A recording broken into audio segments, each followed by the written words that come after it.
Assalamualaikum warahmatullahi wabarakatuh. Bismillahirrahmanirrahim. Qala Allahu fi kitabihil karim. A'udzu billahi minasyaitonir rajim. Wa la tufsidu fil ardi ba'da islahiha wad'uhu khawfan wa tama'a. Inna rahmatallahi qaribum minal muhsinin amma ba'du.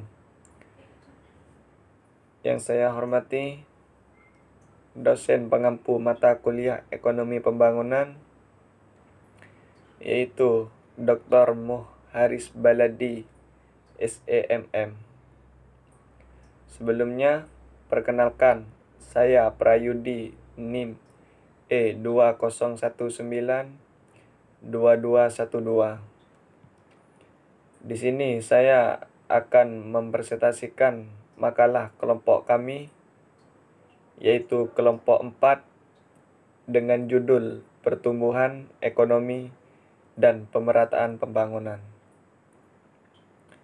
Baik, langsung saja. Di sini saya akan menjelaskan bagian pertama, yaitu tentang pertumbuhan ekonomi. Pertumbuhan ekonomi merupakan salah satu indikator keberhasilan pembangunan di setiap negara. Nah, upaya pemerintah meningkatkan tingkat kesejahteraan masyarakatnya ini tercermin dari pertumbuhan ekonomi yang dapat dicapai oleh negara tersebut. Dan para ahli juga beranggapan bahwa pertumbuhan pendapatan real dapat dijadikan tolak ukur dalam pencapaian kinerja perekonomian di suatu negara. Oleh karena itu, penting untuk lebih dalam mengetahui tentang sifat-sifat pertumbuhan ekonomi itu sendiri. Nah, di sini ada beberapa faktor yang mempengaruhi pertumbuhan ekonomi. Yang pertama, akumulasi modal. Yang kedua, pertumbuhan penduduk. Yang ketiga, kemajuan teknologi. Yang keempat, karakteristik pertumbuhan ekonomi modern.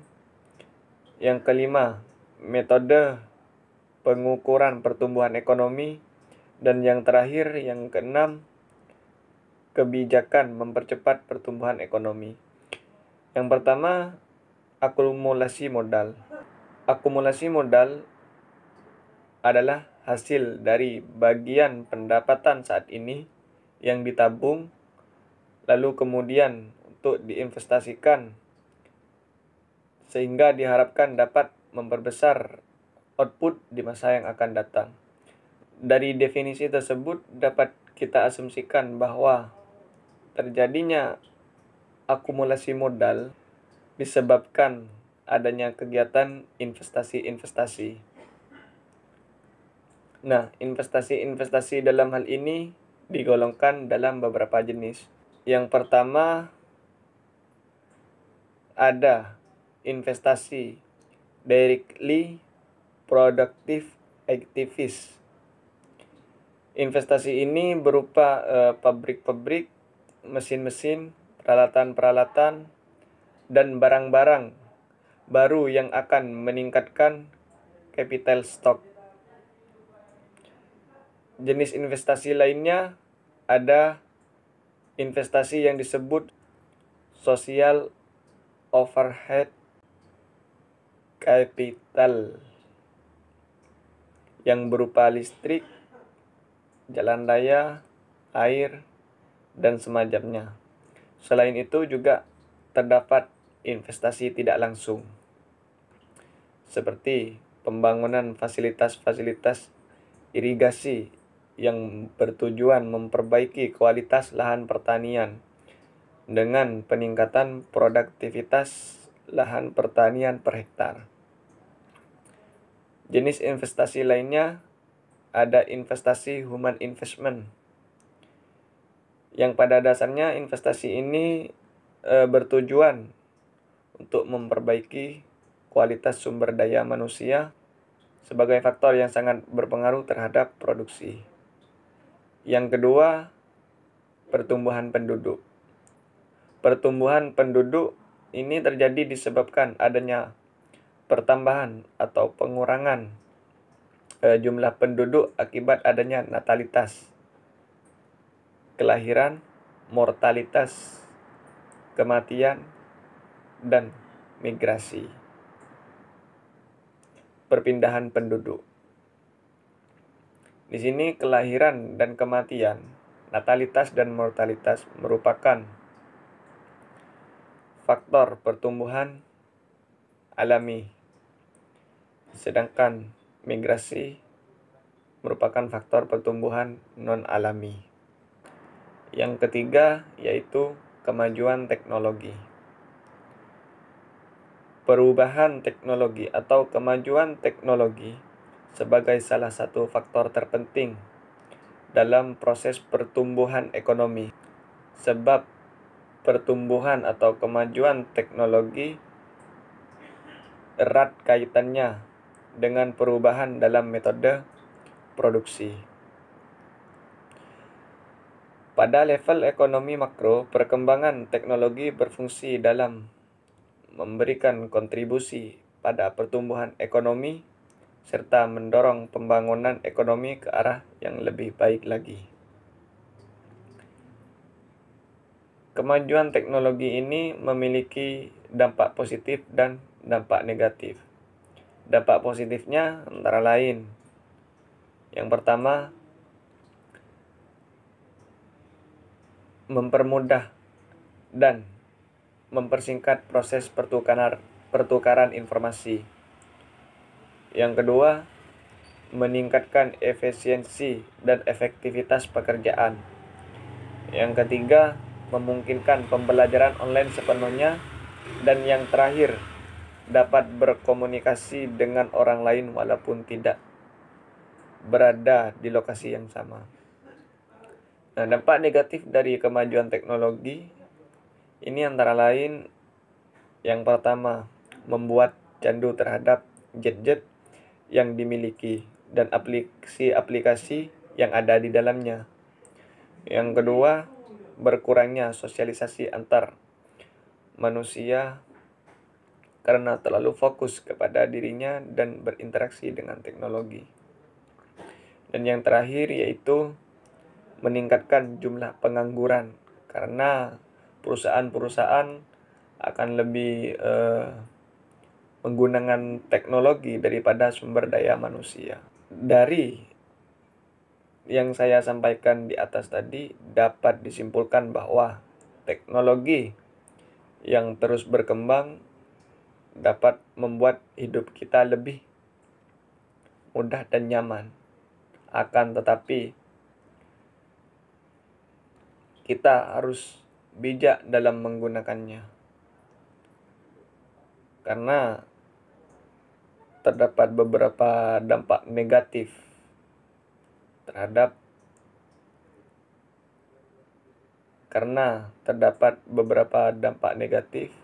dengan kemajuan teknologi tersebut yang justru akan memperburuk hidup kita. Nah, bagaimana kita menyingkapi dampak-dampak dari perkembangan teknologi itu tergantung kepada diri kita sendiri. Yang selanjutnya ada karakteristik pertumbuhan ekonomi modern. Simon Kuznets di sini mendefinisikan pertumbuhan ekonomi dalam suatu negara adalah peningkatan kemampuan suatu negara tersebut untuk menyediakan barang-barang ekonomi bagi penduduknya. Nah, dari definisi tersebut, maka karakteristik pertumbuhan ekonomi modern mencakup hal-hal berikut. Yang pertama, untuk mencapai kenaikan output dan pertumbuhan ekonomi yang diharapkan. Nah, untuk mencapai hal tersebut, maka suatu negara harus bisa menjamin ketersediaan barang-barang yang dibutuhkan oleh masyarakatnya. Nah, kesediaan barang-barang tersebut itu juga merupakan tanda-tanda kematangan ekonomi negara tersebut. Nah, yang kedua ini ada kemajuan teknologi menjadi faktor penting dalam mendukung pertumbuhan ekonomi. Dengan melakukan pemilihan teknologi-teknologi yang dibutuhkan. Kalau tidak melakukan pemilihan terhadap teknologi-teknologi yang dibutuhkan, ini justru akan memiliki dampak negatif bagi pertumbuhan ekonomi modern. Yang selanjutnya, penyesuaian kelembagaan, ideologi, dan sikap yang harus dilakukan guna untuk melengkapi input, dan potensi yang ada untuk mencapai output yang diharapkan. Nah, yang selanjutnya yang nomor 4 yaitu tingkat kenaikan produktivitas total yang tinggi. Yang selanjutnya yang keempat yaitu tingkat kenaikan produktivitas total yang tinggi. Yang kelima, tingkat transformasi struktural ekonomi yang tinggi. Yang selanjutnya yang keenam, yang terakhir, adanya kecenderungan negara-negara yang mulai atau bahkan yang sudah maju perekonomiannya atau bahkan yang sudah maju perekonomiannya untuk berusaha merambah bagian-bagian dunia lainnya sebagai daerah pemasaran dan sumber bahan baku yang baru.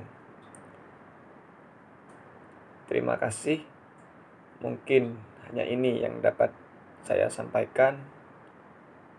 Apabila ada kesalahan baik dari segi kata atau kurangnya penyampaian sehingga sulit untuk dipahami oleh pendengar, saya mohon maaf sebesar-besarnya karena di sini kita sama-sama belajar. Sekali lagi, mohon maaf sebesar-besarnya. Ihdinas syiratal mustaqim.